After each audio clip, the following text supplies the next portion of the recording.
What's good, fam? What's good, world? What's good, YouTube? It's your main man and your favorite pimp partner, Mr. Diamond, back at you again. Hey, man, I told you was in for a treat today, man. We got one of the coldest to ever do it with us today, man. Y'all been asking me where my brother at, man, where I'm going to talk to Mr. Selfish. Say, man, this dude done been around once, saw it all twice, probably do it again before it's over with. Who knows? I'm saying I done been asked in multiple interviews who I think the coldest one in Dallas was, and I always get a ticket to my brother, not just because he's my brother, but just because on a real life situation, the man is stumped down and cold-bodied. You dig what I'm saying? So with no further delay, I introduce you to the one, the only, Mr. Selfish. Hey, Mr. Diamond, I have to give you the highest honor and respect because, bro, when I was out doing my bid for pimping, you held me down on all aspects, pictures, letters, e-coms. Hey, man, that was a big part of my survival. So I got to give my shout out to you. So, hey, I'm here. I'm in this lavish house, you understand, looking around all this marble floors, this highly decorated atmosphere you got here, and I'm loving it. So, hey, man, shoot your best shot. What's good? I appreciate that, bro. I said, I do what I can. I did what I could. And if I had to, I'd do it all over again. For y'all who don't know, my man was handed a life sentence, life plus some, if I'm not mistaken. Mm-hmm. Life plus 20. Life plus 20, man.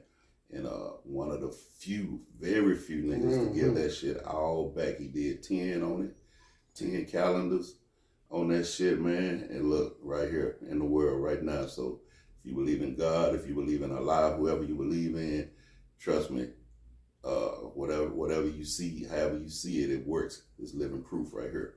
So with no more further delay, man, we're gonna get into it.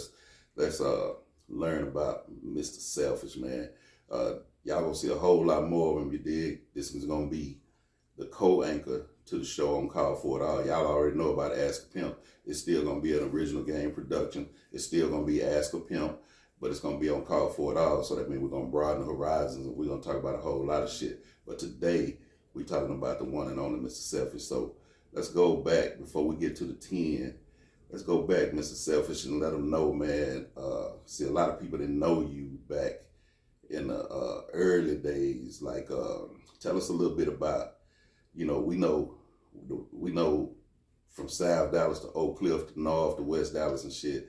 We know Chicken George, and then to Fort Worth, Mesquite, everywhere else, Richardson, all that shit. We know GQ, and then all over the motherfucking world, they know Mr. Selfish. So let's talk about Chicken George for a minute. Hey, that's me. That's when I was coming up, getting my bars, as you say, getting my stripes, hustling, eating, grinding, making a name for myself, which is a humble name because I'm a humble person. Yeah, I send bitches, I do this and I do that, but at the end of the day, I'm still one of the most humbling individuals motherfucker want to meet because I don't condone violence, you understand what I'm saying? There's a lot of things I do and I don't do. I'm not gonna rob a motherfucker with no gun. I ain't never been no stick-up kid. Right. I'm gonna rob a motherfucker with a bunch of game, with a bunch of conversation. Already. I don't jump on people. I don't whoop people. I don't hit people with sticks. I'm not gonna do none of that, but I'm gonna give you a bunch of game and a bunch of conversation. So yes, all my hustles came by word of mouth. And like I say, Chicken George is one of the names that started me off. I jumped off the porch with that, and then, hey man, GQ. Well, hold on, don't get ahead of it now. Let's stay on Chicken George for a minute, cause see what a lot of people don't know, even as a young dude, like in school, and running around the neighborhood and shit, that was Chicken George right there, man. And see, a lot of people don't even know, man, this shit wasn't nothing that was taught to you, man. This shit was embedded in you. You know what I'm saying? At a very young age, man. I remember in high school and before high school, man, bras trying to line up and, you know what I'm saying, just to say hey to you, just to get a hug and, giving you their gloves and their necklaces and shit, man. What you think about it? Hey, man, like you said, it's just who I am. When you move a certain way and do things a certain way, people gonna look at that. Right on. And I'm a hood nigga, but I'm a good nigga and I'm a legendary nigga. You know what I'm talking about? Because hey man, I've been doing this shit for a long time. Long I'm talking time, about man. hustling on the map for real. I'm talking about getting it in. I'm talking about. I remember you selling candy at school, man. Motherfuckers selling candy. Right. At school and everything, see loose cigarettes and shit. Yeah, man, the average little nigga who was in that grade wasn't really thinking about that type of shit. Right. So, but then my hustling, it just paid off because I stayed grinding. But like I say, I'm one of them dudes that, hey man, if I can't get with my conversation, pretty much I'm gonna leave you alone because, hey man, I know conversation is the nation. And I'm the one that's gonna put the wig on the pig. It's in the pig to go do a gig. You understand what I'm saying? That for real. For real. I'm about this shit, man. I live this shit. I breathe this shit. I eat this shit. I walk this shit. I talk this shit. I'm about this shit. So like I say, Chicken George just was the man. You know, I was young nigga. I was flamboyant. I ain't gonna even lie. I was a little arrogant. You understand what I'm saying? But hey, man, I was little arrogant. Yeah, I was just arrogant, but I was arrogant in a good way. You know, I'm talking about. Some niggas use their arrogance to get punished. I didn't get punished because, like I say, I'm gonna help somebody. I done help so many people along the way trying to get to where I'm going. You know, I done been pulled over. You know, niggas want to know, hey man, what's your secret, man? How you do this and how you do that? And when they ask me, I'm gonna tell them. Because I believe in sharing the game. You know, I don't keep no game bottled up. I don't keep it locked up. Already. Because it's not going to do me no good. They're going to do them but spoil. So before I let it spoil, you know, I'm going to give it away. So I'm going to get this ism away to the hoe. You understand what I'm saying? I'm going to knock some niggas. I'm going to serve some niggas. I'm going to get knocked.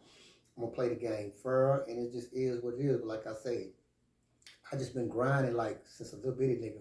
Already, since a little bit of tennis shoes. Right. And you know what you just said was real important, man, because so many people got mad at me when I first opened up Ask a Pimp, and most of them was PIs, man, and they didn't understand why I was, you know, they still live with them old words, the games to be sold, and I told them, I respect that, but I told them, hey, man, that's your code. I ain't tripping. I ain't a part of that code. That's dinosaur shit. You dig what I'm saying? I learn, and then when I feel like I can't learn no more on that subject, I'll teach. You dig what I'm saying? I'm a student until I turn into the teacher. And I've always seen that in you, and I've always accredited that to you. That's something that you showed me at a very young age when you didn't even know I was really just checking your moves and checking your flow. You know what I'm saying? Now, before we get too far, a little bit more about Chicken George. Now, you had that early hustle, man. You had that early drive inside of you. Where you think that came from? Who you is that a person, or was that just something that you just knew was gonna happen with you, or what? Hey, I got it from just paying attention, because you got to understand, in my household, I was living with a single parent, my mama, but my daddy was always around, but my daddy, he stayed on a whole other side of town. He was doing his thing, so it was like me and my mama.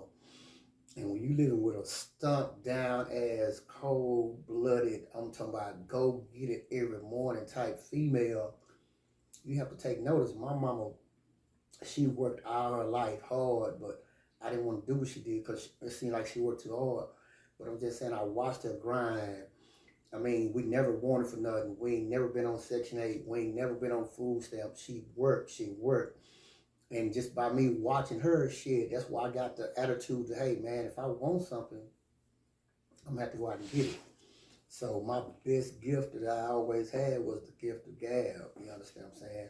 And you think that came from your mama? It came from my mama, whether it was sweet talking a chick, or, you know, I'm talking about playing her, serenading her, being romantic, interlude, whatever you want to call it. Hey, man, I got the gift of gab, and I used it always to my benefit.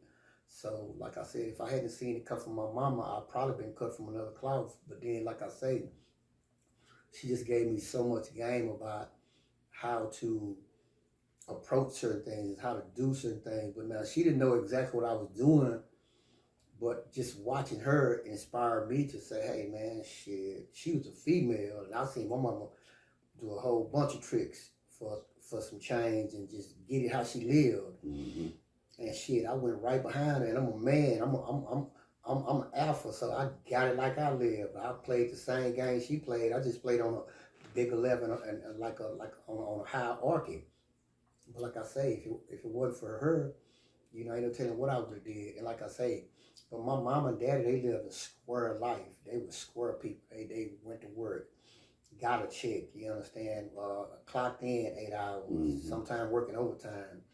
That was very impressive to me, but it wasn't for me. So I decided to go a whole nother route.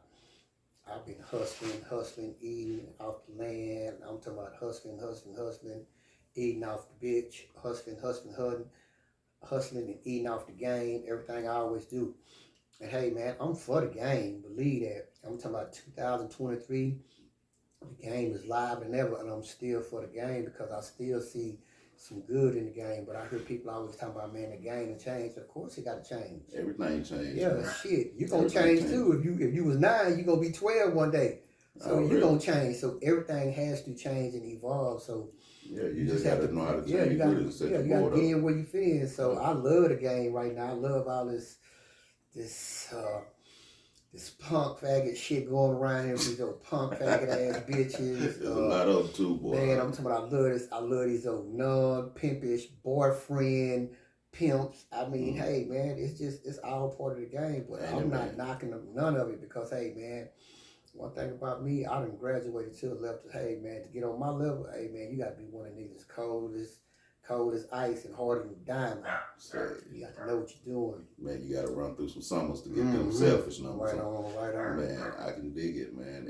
And also I want to say, as far as your Mama Shirley, what I call her, she was a cold piece of work, man. And I miss her for real. May she rest in peace. But I can see how a lot of that you are was instilled in you from her, whether she did it on purpose or not. I could see it because she was a cold piece of work. So yeah, that was Chicken George right there.